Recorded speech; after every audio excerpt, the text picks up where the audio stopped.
Okay guys, welcome back to my YouTube channel. අදත් ඔයගොල්ලන්ට අලුත් tutorial එකක් අරන් ආවා. මගේ මේ second episode එකේ ඒක තමයි dimensions කොහොමද හරියට හදාගන්නේ. ඉතින් ගොඩක් අයට අමාරුයි කියනවා. ඒ වගේම ගොඩක් ඕනම දෙයක් අනිවාර්යෙන් dimension settings හදන්නම ඕනේ. ඉතින් වැඩි කතා කරන්නේ නැතුව අපි ඉක්මනටම අපේ dimension settings හදන විදිහ බලමු. Okay guys, ඔන්න දැන් අපි ඉන්ටර්ෆේස් එකට ආවා. ඉක්මනට වැඩි කතා නැතුව dimensions හදන්න යමු. format එකට ගියා. format එකේ තියෙනවා dimension style කියලා එකක්. ඒකෙනුත් අපිට dimension style manager එකට යන්න පුළුවන්. එහෙම නැත්නම් වෙනදා වගේම command bar එකේ type කරනවා dim කියලා. dim කියලා type කරාම dim style කියලා එකක් එනවා. ඒකෙනුත් අපිට අපේ සෙටින් සදාගන්න ලේඅවුට් එකට යන්න පුළුවන්. ඊට පස්සේ දැන් ඔන්න අපි dimension style manager එකට ආවා. ඇයි මේ dimensions හදන්නේ? ඉස්සෙල්ලා අපි හැමදාම කරන්න කලින් හේතුවක් තියෙන්න එපයි. මේ dimension හදන්නේ දැන් අපි drawing එකක් දුන්නාට පස්සේ drawing එකේ ප්‍රධානම දෙයක් තමයි measurement කියන එක. ඒ කියන්නේ අපි මේක මම විතරක් measurement දැනගෙන, ඒ කියන්නේ drawing එක අඳින පුද්ගලයා විතරක් measurements දැනගෙන හරියන්නේ නැහැ. මේක සයිට් එකකට යනවා. ඒ කියන්නේ වැඩබිමකට යනවා. වැඩබිමකට ගියාට පස්සේ එතන ඉන්න ලේබල් ගින්නම් හැමෝම මේකේ තියෙන මේ drawing එකේ තියෙන idea එක ගන්න ඕනේ. එතකොට මොකද්ද කොයි විදිහේ හැඩයක් දෙන්නේ, මොන විදිහේ අතිවාරමක්ද දාන්න, ෆවුන්ඩේෂන් එකද දාන්න ඕනේ කියන එක මේ දේවල් measurements අනිවාර්යෙන් තිබ්බොත් විතරයි මේ අපිට වැඩබිමේ යථාර්ථයක් බවට පත් කරන්න පුළුවන්. ඒ වගේම තමයි අනිවාර්යෙන් ඒක dimensions අනිවාර්යෙන් අනිත් එක drawing එක neat වෙන්න ඕනේ. drawing එක neat. දැන් ඔයගොල්ලන් පොඩ්ඩක් හිතන්නකෝ අපෙන් customer කෙනෙක් ඇවිල්ලා තමන්ගේ හීනේ කවදා හරි ජීවිතේ හීනයක් තමයි ලස්සන ගයක් ගේක ඉන්නවා කියන එක. ඒක හැමෝගෙම ඔව් නෑ බෑ කියන්න ඕනේ. අනිවාර්යයෙන්ම ලස්සන හීනයක්, ලස්සන ගේක ජීවත් වෙන එක. ඉතින් එතකොට ඒ හීනය යථාර්ථයක් වෙන්න කලින් එයා ඇත්තටම දකින්නේ drawing එකේ. ඒ plan view එක, front elevation එක, sections දැක්කට පස්සේ තමයි මෙයාගේ මේ හීනේ යථාර්ථයක් වෙනවද නැද්ද කියලා එයා හිතන්න ගන්නේ, පටන් ගන්න. ඒ කියන්නේ හීනේ දකින්න පටන් ගන්න එතන ඉඳන්. මෙච්චර ලස්සන ගයක් කවදා හරි මං ඉවර කරන්න කියලා. ඉතින් අනිවාර්යෙන් එතකොට ඒ කෙනෙකුට අපි drawing එක හදනකොට අනිවාර්යෙන් neat එක බලාපොරොත්තු වෙනවා. ඒ වගේම තමයි dimension එහෙ මෙහෙ දාන්න බෑ. ඒක ලස්සනට අපි හදා ගන්නවා. dimensions හැම එකෙම දානවා වගේ පිළිවෙලකට එක හදා ගන්න. ඔන්න ඔය හේතු හින්දා තමයි අපි dimensions හදන්නේ. ඉතින් දැන් අලුතෙන්ම මම dimensions හදනවා නම් new කියන එකට යනවා. හැබැයි dimension එකක් කලින් හදලා තියෙන එක නැවත modify කරන්න තියෙනවා නැත්නම් නැවත හදන්න තියෙනවා නම් වෙන වෙන settings අපි modify කියන එකට තමයි යන්නේ. නැත්නම් අලුතෙන් එකක් හදන හින්දා new කියලා යනවා. new කියාට පස්සේ තියෙන new style name කියලා.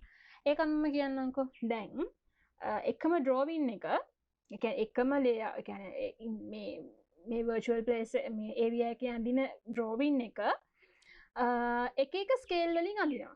හේතුව දැන් අපි plan එකක්, front elevation එක, section එක ඒ වගේ එකක් අඳින සාමාන්‍යයෙන් එකට 100 ස්කේල් එකකින්. හැබැයි අපිට තිබ්බොත් foundation detail එකක්. එතකොට foundation detail එකේ ඒකේ උස කොච්චර ස්ක්‍රීඩ් එකක් දානවද, ස්ක්‍රීඩ් කොන්ක්‍රීට් එක දානවද, ඔන්න ඔය වගේ දේවල් ටික ඩීටේල් වෙලා තියෙන්න ඕනේ. ඒක ලොකුවට පෙන්වන්න ඕනේ. enlarge කරලා පෙන්වන්න ඕනේ. එතකොට ඔයගොල්ලන් මේ වගේ drawing එකක් පැත්තකින් තියනකොට ඔයගොල්ලන් සමහර දේවල් diagrams අඳිනවා, සමහරක් ඒවා ලොකු කරලා අඳිනවා. PVS එකට පේනවට වඩා ටිකක් ලොකු කරලා අඳිනවා. ඒ වැඩිපුර ඒ drawing එක highlight වෙන්න ඕනේ. ඉතින් ඒ වගේම අපි drawing එක එකට එකෙන් ඇඳලා scale කරනවා එකට 100, එකට 50, එකට 20 ඔය විදිහට. ඉතින් එකම drawing එකේ scales ගොඩක් තියෙන්න පුළුවන්. ඒ හින්දා අපි scale එකෙන් scale එකට dimensions හදා ගන්නවා. ඉතින් මම dimension උත් ඒකට අදාළව ඒකට හරියන්න හැදෙනවා. ඊට පස්සේ මම continue කරනවා. continue කරලා ඊට පස්සේ මුලින්ම එනවා මෙතන තියෙනවා line, symbol and arrows, text, feet, primary units,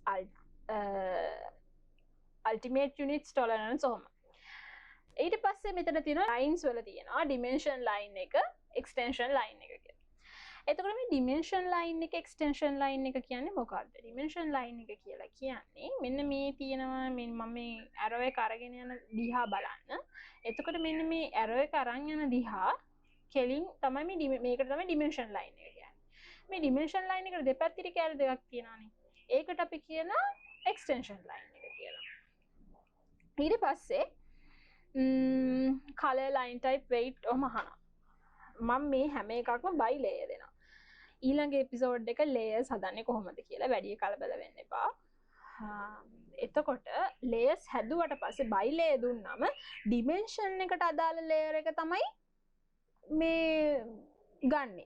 ඒ කියන්නේ by layer කියලා දුන්නාට පස්සේ අපි layers වලදී හදන dimension කියලා වෙනම layer එකක්. ඒ layer එකේ line weight එක, ඒ කියන්නේ thickness එක, ඒ color එක තමයි මේ dimension line එක ගන්න. අන්න ඒ හින්දා තමයි අපි මේ by layer කියලා දෙන්නේ. ඊට පස්සේ baseline spacing ඔක හැමම ඒ ගානම තියෙනවා. දැන් මේ surface කියන එක මම dim line 1 dim line 2 ටික් කරාම ඔයගලන්ට පේනවා ඇති මෙතන මේ රූපේ පොඩි පොඩි වෙනස්කම් වෙනවා. මේක ටික් එක පැත්තයි dim line 1 එක ටික් කරේ නැති වුණොත් මේක ටික් කරලානේ තියෙන්නේ. එක පැත්තයි තියෙන්නේ මේ. ඒ දෙකම ටික් කරලා නැති වුණොත් මේ arrows දෙපැත්තම පෙන්눔 කරනවා. extension line වලත් මම by layer දෙනවා. by block තියලා දින දැන ඔක්කොම by layer දෙනවා. ඊට පස්සේ extend beyond dim line කියලා තියෙනවා. මොකද්ද මේ extend beyond dim line කියන්නේ? extend beyond dim line කියන්නේ ඔයගලන්ට පේනවා මේ dimension line එකට පිටිපස්සේ මේ ඉරි කැල චුට්ටක් දික් වෙලා. ඒ කියන්නේ extension line එක dimension line එක සම්බන්ධ වෙලානේ තියෙන්නේ. දැන් dimension line එකට පිටිපස්සෙන් මේ arrow එක දිහා බලන්න. පොඩි ඉරි කැලක් දික් වෙලානේ තියෙන. අන්නේ දික් කරන්න ඕන ප්‍රමාණය. කියන්නේ line එක කොච්චර දුරට length එකක් ගන්න ඕන කියන ප්‍රමාණය තමයි අපි මෙතන දෙන්න ඕනේ. කොච්චරක් දික් කරන්න ඕනද dimension line එකට පස්සෙන line එක. මම මේකට 2 දෙනවා. 2 හෝ 1 Tamanට කැමති ගානක්. අපි දෙමු 1 කියලා. ඊට පස්සේ offset from origin. offset from origin කියන එක කියන්නේ දැන් මේ තියෙන extension line එකේ කොට ඉර සහ දිග ඉර මෙන්න මේක මෙන්න මේ දිග ඉරි කැල බලන්න extension line එක. එතකොට මෙන්න මේ මම length එක ගන්න රේඛාව ඉඳලා කොච්චරක් දුරින් මෙන්න මේ extension line එකේ end එක එන්න ඕනද කියලා තමයි මේ කියන්නේ. කොච්චර ස්පේස් එකක් මෙතන ඉඳලා මේ දෙක අතර තියෙන්න ඕනේද? මේ ඔයගලන්ට පේනවා ඇති මේ dimension line එකයි. කියන්නේ dimension ගන්න line එකේ අපි line එකක length ගන්නවානේ. ඒ line එකයි මෙන්න මේ extension line එකේ edge එකයි අතර ස්පේස් එක තමයි උතන offset from origin කියලා කියන්නේ. ඒකටත් මම 1 දෙනවා. එතකොට ඔයගලන්ට පේනවා ඇති පොඩ්ඩක් මේ රූප මෙතන තිබ්බ රූප පොඩ වෙනස් වුණා. වැඩි හිතන්න එපා. ඊට පස්සේ fixed length extension lines කියන එකට ටික් මම ටික් එක දානවා. ඊට පස්සේ symbol and arrows වලට යනවා. ඒකෙදි arrow head එක මම ගන්නේ close field එක. සමහරු architectural ටික් එක ගන්නත් පුළුවන්. මම ගන්නේ close field එක. මේ second එකත් close field. lead එකත් මම පෙන්නන්න drawings අඳිනකොට lead එකත් අපි close field කියලා ගන්නෙ. දැනට අපි dimensions විතරක් focus එක දෙමු. ඊට පස්සේ arrow size එක 3 දෙන්නත් පුළුවන්. 3 කියලා දෙන්න. නැත්නම් 2.5 වගේ. ඊට පස්සේ mark එක center mark එක මම 2 කියලා දෙනවා. arc length symbol එක above dimension text කියන එක තමයි දෙන්නේ. ඊට පස්සේ radius jog dimension එක අපි 90 දෙනවා. එතන settings හරි. text එක text appearance ඒකේ text style එක අපි standard ම දෙනවා. මේ text color එකත් by layer. කියන්නේ අපි layer එකේ text එකටත් වෙනම color එකක් දෙනවා. කියන්නේ වෙනම layer එකක් හදනවා. එතකොට ඒකත් by layer දුන්නට පස්සේ ඒ layer එකේ color එක තමයි text එක ගන්න. ඊට පස්සේ මෙන්න මෙතන ටිකක් පොඩ්ඩක් වැඩිපුර අවධානය දෙන්න fill color. ඒ කියන්නේ මෙතන හදිස්සියවත් අපි බයිලය දැම්මොත් මෙතන බයිලය දැම්මොත් මේක මටත් සමහරක් තැන්වල අමතක වෙලා බයිලය පුරුද්දට දැම්මෙනවා. එහෙම වුණාට පස්සේ මොකද දන්නවද වෙන්නේ? ඕගොල්ලන් අපි කියමු ලෙන්ත් එකක් ගන්නවා 100ක ලෙන්ත් එකක් ගන්නවා. එතකොට දැන් ඩිමෙන්ෂන් වල පෙන්නනවනේ 100යි කියලා ලෙන්ත් එක. එතකොට 100 කියලා ඔයගලන්ට පෙන්눔 කරන ටෙක්ස්ට් එකක් තියෙනවනේ. ඒකට බොක්ස් එකක් වැටෙනවා. එතකොට ඔයාලට 100 කියලා පේන්නේ නැහැ. බොක්ස් එක තමයි පේන්නේ. ඒ හින්දා අපි අනිවාර්යෙන් none කියන එක දාන්න ඕනේ. ඊට පස්සේ ටෙක්ස්ට් height එක දෙනවා මම මෙතන 2යි කියලා. ඇයි මෙතන මම ටෙක්ස්ට් height එක 2යි කියලා දුන්නේ? මෙහෙම හිතන්නකෝ. දැන් ඕගොල්ලන් මම කිව්වනේ මේක එකට එකකින් ඇඳලා ඉන්ටර්ෆේස් එකේ එකට එකකින් ඇඳලා ඕගොල්ලන් කොලයකට ගන්නවා ඩ්‍රෝවින් එක. දැන් අපි කියමු 3000ක උසක් තියෙන බිත්තියක් අපි එකට එකකින් ඇඳලා 3000යි කියලා මේ ඩ්‍රෝවින් එකේ අඳිනවා. ලිමිට්ස් හදලා ඩ්‍රෝවින් එකේ අඳිනවා. හැබැයි ওই 3000 අපිට කොලයකට ගන්න බෑ. එතකොට අපි ස්කේල් එක ඩවුන් කරලා අපිට කොලයට ගන්න පුළුවන් විදියට ස්කේල් එක අඩු කරනවා. ඒ කියන්නේ 3000 එකට එකෙන් ඇඳට ස්කේල් මේ ඩ්‍රෝවින් එක කොලයට ගන්නකොට අපි ස්කේල් ඩවුන් කරලා තමයි ගන්නෙ. එතකොට අපි කියමු දැන් අපි n දෙකට c එන්නේ. ඩ්‍රෝවින් එක මම සෙටින්ග්ස් හදනකොට එකට c ස්කේල් එක කියලා තමයි දැම්මේ. එතකොට ඔයගලගේ ටෙක්ස්ට් height එක ඒකට අනුව ටෙක්ස්ට් එක හැදෙනවා. ඒක හින්දා මම මෙතන දානවා 2 කියලා වැඩි හිතන්න එපා. ඊට පස්සේ ටෙක්ස්ට් ප්ලේස්මන්ට් කියලා තියෙනවා. ඒක මම above දානවා. horizontal කියන එක centered, view direction right to left to right කියන එක. ඊට පස්සේ text alignment එක align with dimension line කියන එක කියනවා. ඒ කියන්නේ dimension line එක දිගේ මේක align වෙනවා කියන එක තමයි එකෙන් පෙන්නන්නේ. ඊට පස්සේ එතනත් හරි. ඊපස්සේ fit එකට යනවා. fit එකට ගියාට පස්සේ අපිට හදන්න settings වගේක් තියෙනවා. එක setting එකයි. setting එකයි තියෙන්නේ මේ use overall scale of කියන එක. දැන් මම කිව්වනේ ඔයගොල්ලන්ට මෙතන අපි drawing එක අඳිනකොට එකට 100 අඳින්න කියලා. එකට 100. ඒ කියන්නේ drawing එක virtual area එකේ අඳිනකොට එකට එකකින් ඇඳට. ඒ කියන්නේ 3000 දීලා තියෙනවා නම් 3000ම line එක ඇඳට අපි කොලයට ගන්නකොට ඕක වෙනස් කරනවා. මොකද ඒ ප්‍රමාණය අපිට paper එකට ගන්න බැරි හින්දා. එතකොට අපි මෙන්න මෙතෙන්ට දානවා අපේ scale එකේ එකට 100 නම් අඳින scale එක 100. එකට 50න් අඳිනවා නම් මෙතන දාන්නේ 50. එකට 20න් අඳිනවා නම් මෙතන දාන්නේ 20. මේක ගොඩක් අය කියන්නේ නැහැ. මේක මටත් ඒ දවස්වල හරියට පැටලිච්ච එකක්. මම දෙක මාරු කරලා දාන වෙලාවලුත් තියලා වැරදිලා. ඒ කියන්නේ ඉගෙන ගන්නට කාලේ කාටත් වරදිනවා. ඒක සාමාන්‍ය දෙයක්. ඒ වුණාට වැරදුනොත් විතරයි ආයේ ජීවිතේ ඉගෙන ගන්න පුළුවන්. ඉතින් මෙතන 100 දානවා. ඊට පස්සේ primary units වල decimal එක okay. මෙතන precision කියලා එකක් තියෙනවා. ඒක මම දෙන්නේ 0. මොකද මට දශම ස්ථාන ගන්න ඕනේ නැති හින්දා. මෙන්න මෙතන scale fact එක අපි දෙනවා මෙතන 1 කියලා. ඒ කියන්නේ එකට 100 ලිව්වා කලින්. ඒ කියන්නේ fit එකේ use overall scale of කියන එකට 100 දුන්නා. primary units වල ඒකේ 1 කියලා දෙනවා. දැන් එකට 50න් තිබ්බනම් 50 අරකට දාලා 1 කියන එක මෙතෙන්ට දෙනවා. පැහැදිලිද? පැහැදිලි කියලා හිතනවා. දැන් අපිට අවශ්‍ය මේ ultimate units tolerance ඒව දැන් ඔයගලන්ට අවශ්‍ය වෙන්නේ drawing එකකට අදාළ settings අපි හදලා ඉවරයි.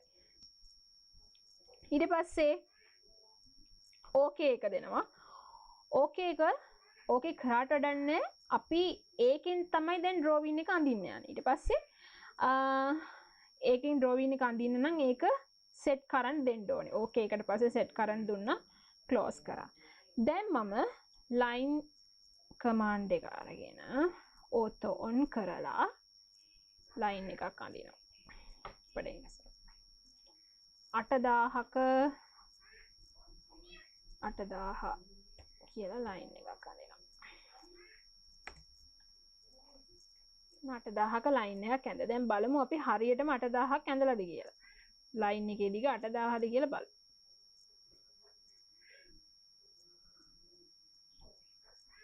මෙතන ක්ලික් කරා. මෙතන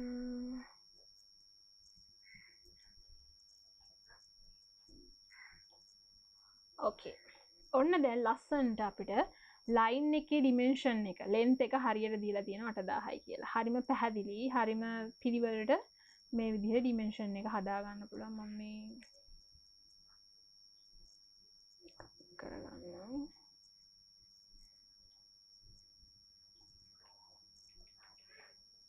දැන් ඔයගලන්ට පේනවා මෙතන 8000 ලස්සනට, කියන්නේ මේකේ ලෙන්ත් එක 8000යි කියලා ඇවිල්ලා තියෙනවා. ওই විදිහට තමයි ඩිමෙන්ෂන්ස් හදාගන්නේ. මං හිතනවා අද පාඩම බොහෝ දුරට ඔයගලන්ට තේරුම් ගන්න පුළුවන් වෙන්නේ නැති කියලා. මං උපරිම උත්සාහ කරා හරිම දේ දෙන්න. ඩිමෙන්ෂන් හදාගන්නේ ඔන්න ඔය විදිහට.